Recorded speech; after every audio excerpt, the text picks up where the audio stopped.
Hello students, welcome back to our channel genuine study room এবং আশা করি তোমরা প্রত্যেকেই ভালো আছো। তো আমাদের চ্যানেলে কিন্তু এইচএস এবিটিএ 2024 অ্যান্ড 25-এর যে টেস্ট পেপারটি বেরিয়েছে সেখান থেকে প্রত্যেকটা আনসিনের সলিউশন কিন্তু আমাদের ইউটিউব চ্যানেলে আপলোড করা হচ্ছে শুধুমাত্র তোমাদের সুবিধার্থে, তোমাদের সুবিধার জন্য আর কি। তো যারা যারা এখনও চ্যানেলটি সাবস্ক্রাইব করোনি অবশ্যই সাবস্ক্রাইব করে নেবে এবং পাশে থাকা বেল আইকনটি অন রাখবে পরবর্তী ভিডিও নোটিফিকেশন সবার আগে পাওয়ার জন্য, ঠিক আছে? তো এরপরে কিন্তু আমি এই চ্যানেলেই আস্তে আস্তে তোমাদের যে ইম্পর্টেন্ট রাইটিংসগুলো আছে সেগুলো প্রোভাইড করছি আস্তে আস্তে। তোমরা জাস্ট ফলো রাখবে, আমি প্রত্যেকটা ইম্পর্টেন্ট রাইটিংস তোমাদেরকে প্রোভাইড করব।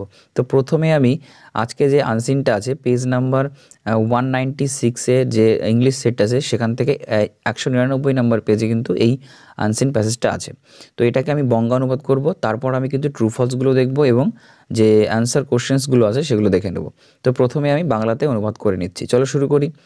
Abraham Lincoln defined democracy as government of the people, for the people, by the people. Abraham Lincoln গণতন্ত্রকে সংজ্ঞায়িত করেছেন জনগণের সরকার, জনগণের জন্যে সরকার এবং জনগণের দ্বারা পরিচালিত সরকার। Let us consider the 3 articles of the definition. এই সংজ্ঞার 3টি আর্টিকেল নিয়ে আমরা চলো অনুধাবন করি।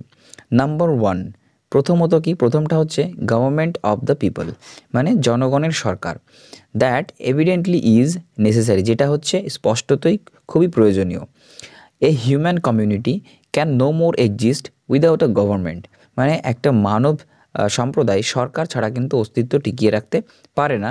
দেন a human being can exist without coordinated control of its breathing and blood circulation, যেমনটা হচ্ছে একটা মানব শরীর বেঁচে থাকতে পারে না যদি না এর শ্বাস প্রশ্বাস এবং রক্ত সঞ্চালন সমন্বিতভাবে নিয়ন্ত্রিত না হয়, তাই তো? নাম্বার 2, 2 নম্বরটা কি, গভর্নমেন্ট ফর দ্য পিপল মানে জনগণের জন্যে সরকার ইজ মোস্ট ইম্পর্টেন্ট, এটা হচ্ছে সবচেয়ে বেশি গুরুত্বপূর্ণ।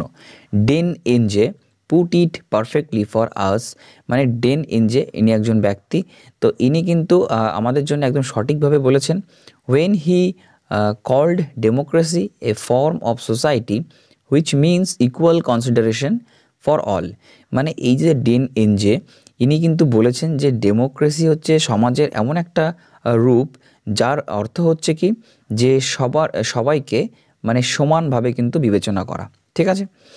হি অ্যাডেড দ্যাট, তিনি আরও বলেছেন কি যে it is a Christian principle, এটা হচ্ছে খ্রিস্টীয় নীতির মতো।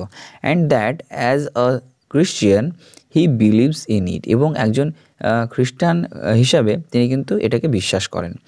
সো ডু আই, আমিও কিন্তু বিশ্বাস করি, মানে আমিও কিন্তু তাই বিশ্বাস করি। দ্যাট ইজ ওয়াই, এই জন্যেই I insist on equality of income, এই কারণেই কিন্তু আমি মানে আয়ের সমতার উপরে কিন্তু জোর দিয়ে কথা বলি। Equal consideration for a person with 100 A year and one with 100,000 is impossible, মানে একজন ব্যক্তি যার বার্ষিক আয় 100 এ ইয়ার 100 টাকা বার্ষিক ইনকাম, এবং আর একজন ব্যক্তি যার হচ্ছে বার্ষিক ইনকাম কত 100,000 মানে 1,00,000 টাকা, তো তাদের মধ্যে কিন্তু সমানভাবে বিবেচনা করা অসম্ভব ব্যাপার, ইম্পসিবল। তারপর কি দেখো, বাট নাম্বার 3, কিন্তু 3 নম্বর আর্টিকেলটা গভর্নমেন্ট বাই দ্য পিপল মানে জনগণের দ্বারা পরিচালিত সরকার is quite a different matter, এটা একটা আলাদা রকমের বিষয়। উই রেপুডিয়েট নাম্বার 3, আমরা 3 নম্বর আর্টিকেলটাকে কিন্তু প্রত্যাখ্যান করি। On the ground that the people can not govern, কিসের উপর দাঁড়িয়ে আমরা এই 3 নম্বর আর্টিকেলটাকে প্রত্যাখ্যান করি? যে পিপল ক্যান নট গভর্ন মানে জনগণ কিন্তু সরকার চালাতে পারে না। The thing is a physical impossibility, মানে এটা কিন্তু শারীরিকভাবে একদম অসম্ভব ব্যাপার। Every citizen can not be a ruler anymore, মানে প্রতিটা জনগণ, প্রতিটা আর কি নাগরিক শাসক হতে পারে না। Then every boy can be an engine driver or a pirate king, যেমনটা হচ্ছে প্রত্যেকটা বয় মানে প্রত্যেকটা ছেলে একটা ইঞ্জিন ড্রাইভার হতে পারে না বা জলদস্যুদের রাজা হতে পারে না, ঠিক আছে? দেখো যিনি অথর আর কি যার আর্টিকেল সেটা হচ্ছে রাইটার হচ্ছে জর্জ বার্নার্ড শ, ঠিক আছে? তিনি কিন্তু এই আর্টিকেলটা লিখেছেন, তার আর্টিকেলটাই আমাদের আনসার হিসাবে দিয়েছে। তো চলো এবার আমরা দেখে নেব যে ট্রু ফলসটা কী বলেছে এবং কোশ্চেন অ্যান্সার্সগুলো কী বলেছে। তো আমি এই ট্রু ফলস এবং কোশ্চেন অ্যান্সার্সদের জন্যে আমি আলাদা করে একটা পেজ বানিয়ে নিয়েছি, আমি সেই পেজে চলে যাব, ঠিক আছে? তো চলে এসেছি আমরা সেই পেজটাতে, দেখো দেখতে পাচ্ছ যে ট্রু ফলস এখানে আছে। ট্রু হলে টি লিখতে হবে, ফলস হলে কিন্তু এফ লিখতে হবে, ঠিক আছে। তো প্রথমটা কি বলেছে, the author agreed with all the articles of the definition of democracy. তিনি সমস্ত মানে যে সমস্ত আর্টিকেলের কথা তিনি বলেছিলেন সেই গণতন্ত্রের ওপর সমস্ত আর্টিকেলের ওপর কিন্তু তিনি এগ্রি ছিলেন, কিন্তু এটা ফলস, তাই তো। তিনি কিন্তু তৃতীয় নাম্বারটাকে কিন্তু তিনি মানে করেছেন, প্রত্যাখ্যান করেছিলেন। তারপরে 2 নম্বর কী বলেছে, government of the people is as necessary to a human community as a coordinate control of breathing and blood circulation is to a human being, তাই তো। তো এটা তো পড়েছিলাম যে এইটা এতটাই প্রয়োজন একটা গভর্নমেন্ট, একটা মানব সম্প্রদায়ের জন্য এতটাই প্রয়োজন, যেমনটা হচ্ছে একটা শরীরে আর কি, একটা মানুষের শরীর বেঁচে থাকার জন্যে তার যে ব্রিদিং শ্বাস প্রশ্বাস এবং রক্ত সঞ্চালনের যে সমন্বয় সেটাই কন্ট্রোল রাখা। তো এটা হয়ে যাবে আমাদের ট্রু। 3 নম্বর কি বলেছে, according to the author every citizen can be a ruler. মানে অথরের মতে প্রত্যেকটা নাগরিক কিন্তু একজন শাসক হতে পারে। তো এটা হয়ে যাবে কি ফলস, তাই তো। নাম্বার 4 কি, the author believes in equality of income. মানে অথর কিন্তু মানে আয়ের সমতা এর উপর তিনি বিশ্বাস রাখতেন। তো এটা হয়ে যাবে আমাদের ট্রু, ঠিক আছে। এবার চলে যাব আমরা কোশ্চেন অ্যান্সার্সে কী বলেছে। তো প্রথম প্রশ্ন আমরা দেখে নেব। প্রথম প্রশ্নে আমাদের বলেছে যে what are the 3 articles of definition of democracy mentioned in the passage. যে ডেমোক্রেসি গণতন্ত্রের সংজ্ঞায় যে 3টি আর্টিকেলের কথা বলা হয়েছে সেই 3টি আর্টিকেল কী কী। তো দেখো আমি আনসারটা কী লিখেছি, আনসার লিখেছি there are 3 articles in the passage mentioned by Abraham Lincoln. The first article is government of the people, the second article is government for the people, and the third article is government by the people, ঠিক আছে। এই তিনটেই তো ছিল, তাই না। Question number 2 কি বলেছে, হোয়াট ইজ ডেন এনজেস view about government for the people. মানে ডেন এনজের এই গভর্নমেন্ট ফর দ্য পিপল, জনগণের জন্য সরকার, এর ওপরে কি মতামত। তো অ্যান্সার দেখো কী লিখেছি, ডেন NJ gave importance to the article government for the people.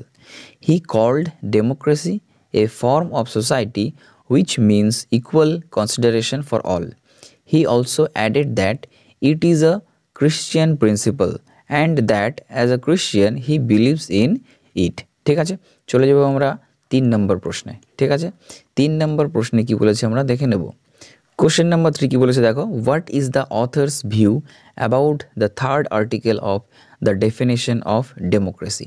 তো অথর বলেছে, অথরকে আমি আগেই বলেছিলাম যে জর্জ বার্নার্ড শ, তাই তো। তিনি কিন্তু এই যে আমাদের আনসিন প্যাসেজটা তুলে দিয়েছে তার কিন্তু অথর।